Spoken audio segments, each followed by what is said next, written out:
เดี๋ยววันนี้มาสอนวิธีดาวน์เกรด iOS 10.3.4 นะครับหรือว่า iPhone 5 กลับไปเป็น iOS 6 ก็อันดับแรกเลย iPhone ของเราเนี่ยต้องทำการเจลเบรกผ่านโปรแกรม3 YouTube หรือว่าโปรแกรมอื่นๆก็ได้นะวิธีเจลเบรกก็ผมสอนไปในคลิปก่อนหน้าแล้วนะ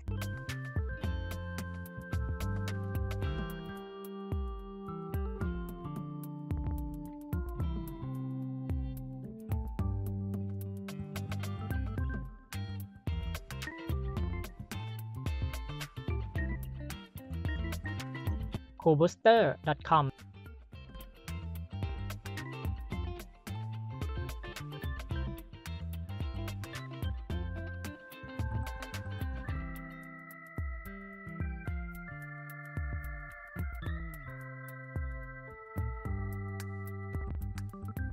โอเคแล้วก็เพิ่มแหล่งเข้ามา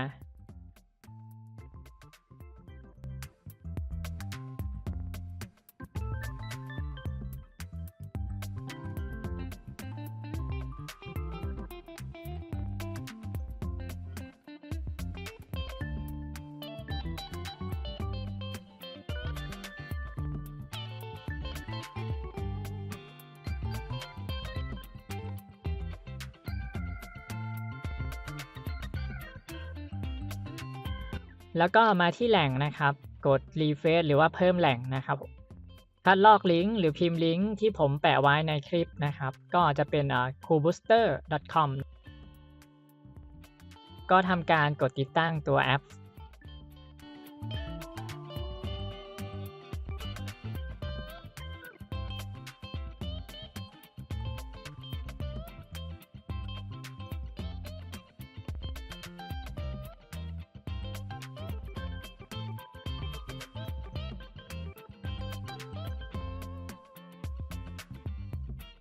โอเคเสร็จแล้วเมื่อเราติดตั้งเสร็จแล้วนะครับเราก็เปิดแอปขึ้นมาก็ตรงนี้เราจะต้องมีพื้นที่ว่างก่อนนะอันบน iPhone 5 หรือว่า iPad รุ่นที่รองรับ iOS 6 นะครับแต่ถ้าเป็น iPhone 5C นะครับก็จะดาวน์เกรดได้แค่ iOS 7 นะครับซึ่งผมลองทำแล้วมันได้แค่ iOS 7 เพราะว่ามันเริ่มต้นที่ iOS 7 นะครับแต่ถ้าเป็น iPhone 5 หรือ iPhone 4 4S พวกนี้มันจะเริ่มต้นที่ iOS 6 นะครับหรือ iPad บางรุ่นนะครับก็ดาวน์เกรดเป็น iOS 6 หรือทำระบบ Boot Dual Boot แบบนี้ได้นะครับโอเคเสร็จแล้วเราก็เลือก install นะครับตัวนี้เราก็เลือกเป็น data 4 GB นะครับแล้วก็กด yes ตรงโลโก้ boot กด no นะครับตรงนี้กด yes นะครับแล้วก็รอมันดาวน์โหลดเฟิร์มแวร์นะครับซึ่งถ้าใครที่ไม่ดาวน์โหลดหรือว่าติดตั้งไม่ได้ก็ให้ทำการปิดตัว lock screen ก่อน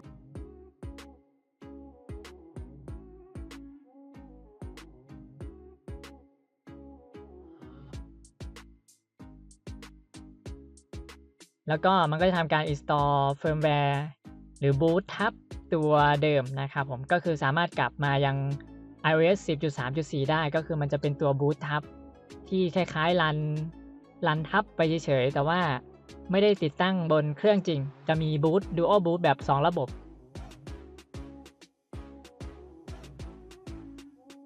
เมื่อเสร็จแล้วเราก็ทำให้มัน jailbreak อีกครั้งหนึ่งนะครับเพื่อที่เราจะได้เปิดแอป Cool Booster ขึ้นมาได้นะครับ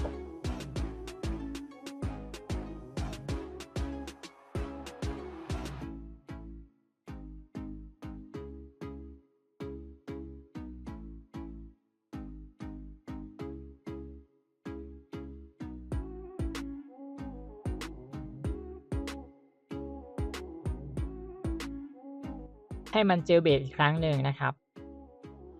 เพื่อที่เราจะได้เปิดแอป Cool Booster ขึ้นมาได้นะครับผมซึ่งตรงนี้มันจะขึ้นแจ้งเตือนว่าให้เรากดล็อกหน้าจอนะครับก็คือกดปุ่ม Home หรือปุ่ม Power นะครับกดไปประมาณ 4-5 วินะครับกดปิดหน้าจอรอถึง 4-5 วินะครับแล้วก็กดเปิดปุ่ม Power นะครับ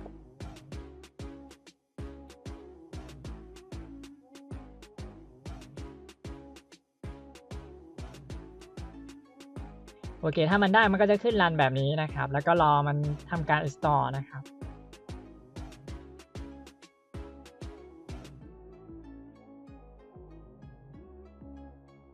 หลังจากเสร็จแล้วหรือว่าถ้ามันได้นะครับใครที่ใส่หน้าจอล็อกสกรีนก็ให้เอาออกก่อนนะก่อนทำ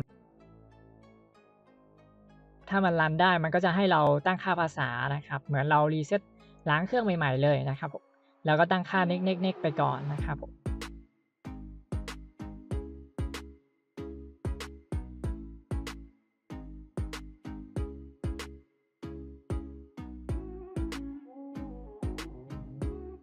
แล้วก็ตั้งค่าเป็นเครื่องใหม่นะครับ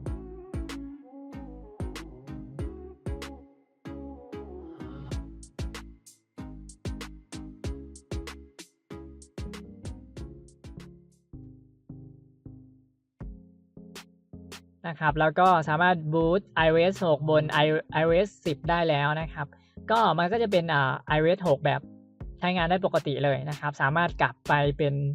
iOS 10 เหมือนเดิมได้นะครับมันก็จะเป็นการบูตทับน่าจะเรียกว่าเป็น Dual Boot หรือว่าบูตทับแต่ว่าไม่ได้ทับแบบ Restore หรือล้างเครื่องนะครับก็คือบูตอีกระบบหนึ่งนะครับก็คือเป็นบูตของ iOS 6 อีกระบบหนึ่งก็ถ้าเปิดปิดเครื่องใหม่หรือว่ารีสตาร์ทเครื่องมันก็จะกลับไปเป็น iOS 10 เหมือนเดิมนะครับโอเคแล้วก็โหลดแอปโหลดเกมผ่านก็จะสามารถโหลดแอปโหลดเกมผ่าน Waitlist ได้นะครับสำหรับ iOS 5 iOS 6